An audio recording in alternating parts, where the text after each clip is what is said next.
Kasi sometimes, or most of the time, people already decided what to believe. So, madalas, iniyak ko na lang. Naranasan kong mahusgahan ng maraming beses base sa sabi-sabi ng iba o sa imahe na nakita nila na di naman nila alam yung buong kwento talaga. Masakit lalo pa pag mismo mga itinuring mong kaibigan or yung akala mo talagang malapit sa'yo, either naniniwala agad or sila yung mismong source ng maling kwento.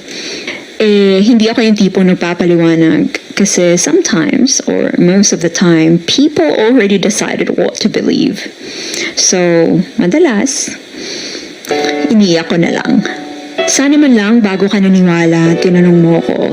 Hindi importante ang maniwala ka sa akin o pumanig ka sa akin, pero sana pinaramdam mo sa akin na importante sa'yo na marinig yung kwento ko kesa sa iba. Kasi, kaibigan mo ko. Now, this taught me a very important life lesson na bilang kaibigan, hindi ako basta-basta maniniwala sa sabi-sabi ng iba tungkol sa'yo. Totoo man o hindi ako magsasayo ng emosyon hanggat hindi ko naririnig ang panig mo. Saka na ako magde-decide kung anong mararamdaman ko or anong dapat kong gawin kasi importante sa akin na bago ang lahat, marinig ko muna ang kwento mo.